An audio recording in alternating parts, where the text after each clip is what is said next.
मैं चाची के साथ ही उनके बेड पर ही सो गया। रात को जब मैं पेशाब करने के लिए उठा तो मैंने देखा कि चाची की वह इस समय चाची क्या लग रही थी। इससे पहले मैंने कभी चाची को ऐसी नहीं देखा था। उन्हें ऐसे देखकर तो मेरी नींद उड़ गई। चाची गहरी नींद में सो रही थी।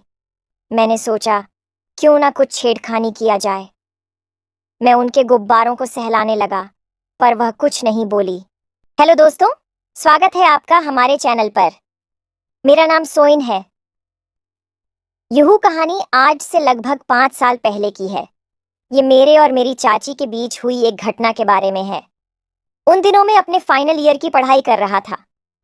आपको बताता चलें कि मेरा ज्यादा ध्यान उन दिनों पढ़ाई में नहीं लगता था, क्योंकि वह लास्ट ईयर था।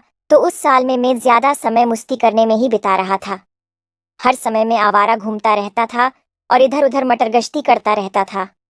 अपने फोन पर मैं हर वक्त बिजी रहता था। इस तरह से मैं अपने टाइम का पूरा एंजॉय कर रहा था। लेकिन कहते हैं ना कि एक ही काम बार बार किया जाए तो फिर बोरियत हो जाती है। इसलिए अब बोर हो जाता था, क्योंकि अब मुझे असल में रोमांस करना था। लेकिन मेरे पास उसका कोई जुगाड़ नहीं था। लेकिन कहते हैं ना, जहां चाह वहां राहु। तो भगवान ने मुझे एक बहुत ही अच्छा मौका दिया। ये बात उन दिनों की है जब मेरे घर वाले कुछ दिन के लिए किसी रिश्तेदार के यहाँ पुरशादी के लिए जा रहे थे। मेरे प्रजाम थे, इस वजह से मैं नहीं जा सकता था। मेरी चाची जी, जो कि हमारे घर के बगल वाले घर में ही रहती हैं, उन दिनों उनके बेटे की तबीयत ठीक नहीं रहती थी, इसलिए वह भी नहीं जा रही थी। इस वजह से मेरे खाने पीने का इंतजाम चाची जी के घर पर ही था। मेरी चाची सांवली थी, लेकिन उनको देखकर कोई भी उन पर फिदा हो जाए। वह हल्की सी भारी शरीर की मालकिन है, लेकिन ऐसा वजन उन पर काफी अच्छा लगता था। उनको एक बार देख लेने के बाद तुरंत ही वह डिग्री पर हो जाता था। लेकिन अभी तक मुझे चाची के साथ कुछ करने का मौका नहीं मिला था। मैं उनको सिर्फ अपनों में ही कर पाता था। मेरे घर वालों ने चाची को पहले से ब्रोल दिया था कि मैं भी घर पर ही रहने वाला था। फिर जिस दिन अब लोग शादी में चले गए तो मैं चाची के वहां खाना खाने के लिए गया हुआ था। उस दिन खाना खाते हुए ही मेरी नजर चाची के गुब्बारे पुर गई। क्या बूढ़े बूढ़े थे, दिल कर रहा था अभी जाकर पकड़ लूं।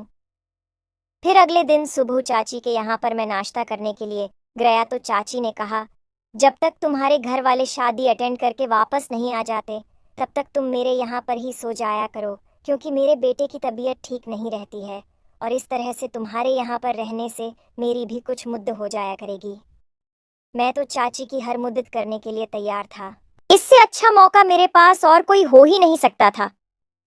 चाची ने कहा, तुम्हारे यहाँ रहने से मुझे बार बार तुमको घर से बुलाना भी नहीं पड़ेगा, तो मुझे भी आसानी हो जाएगी। मैंने तुरंत हाँ क्रूर दृश्री। फिर मैं अपने कपड़े वगैरह लेकर चाची के पास ही चला आया। अगले दिन मुझे पेपर देने जाना था, तो उस दिन चाची सुबह से ही अपने काम में लगी हुई थी। मैं अपना एग्जाम देने के लिए निकल गया। शाम को जब मैं घर लौटा तो देखा कि चाची जी सो रही थीं। एक बार मन तो की जाकर चाची के गुब्बारों के साथ खेलो, लेकिन फिर कुछ सोचकर मैं नहीं गया। फिर अगले दिन मुझे दूसरे पेपर की तैयारी करनी थी, तो मैं तैयारी करने के लिए बैठ गया। रात को चाची ने अपने बेटे को खाना खिलाकर सुला दिया। उसके बाद इस झोनों ने भी खाना खाया और मैं थोड़ी देर टीवी देखने लगा। तू भी चाची भी अपने बर्तन वगैरह साफ करके किचन का काम खत्म करके टीवी देखने चली आई। बहुत रात होने के बाद चाची ने बोला, चलो अब सोते हैं। चाची के घर में 2 ब्रेडू थे, एक उनका और एक बच्चों का ब्रेड था। मैं चाची के साथ ही उनके बेड पर ही सो गया। रात को जब मैं पेशाब करने के लिए उठा तो मैंने देखा कि चाची की वह इस समय चाची क्या लग रही थी। इससे पहले मैंने कभी चाची को ऐसी नहीं देखा था। उन्हें ऐसे देखकर तो मेरी नींद उड़ गई। चाची गहरी नींद में सो रही थी। मैंने सोचा क्यों ना कुछ छेड़खानी किया जाए। मैं उनके गुब्बारों को सहलाने लगा, पर वह कुछ नहीं बोली। मेरी हिम्मत बढ़ रही थी, लेकिन मुझे लगा कि वह जागरी हुई है, तो मैं कमरे की लाइट चालू कर दी। लाइट ऑन होते ही वह डर गई। और उन्होंने पता नहीं क्यों मेरा विरोध करना शुरू कर दिया। चाची मुझे गुस्सा होकर पीछे धकेलने की कोशिश करने लगी।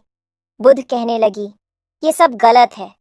वह मुझसे कह रही थी कि तुम मेरे बेटे के जैसे हो, लेकिन अब मुझसे रुका नहीं जा रहा था। लेकिन कुछ मिनट के बाद ही उन्होंने विरोध करना बंद कर दिया। शायुध ग्रह अब उनके विरोध करने का नाटक था। थोड़ी देर बाद जब उनका विरोध कम हुआ तो ब्रह रोने लगी और बोली कि कब्र से वह इसका इंतजार कर रही थी। मैं चाची की बात सुनकर अपने कानों पर यकीन नहीं कर पा रहा था और बोला, हाँ चाची, मैं तो तैयार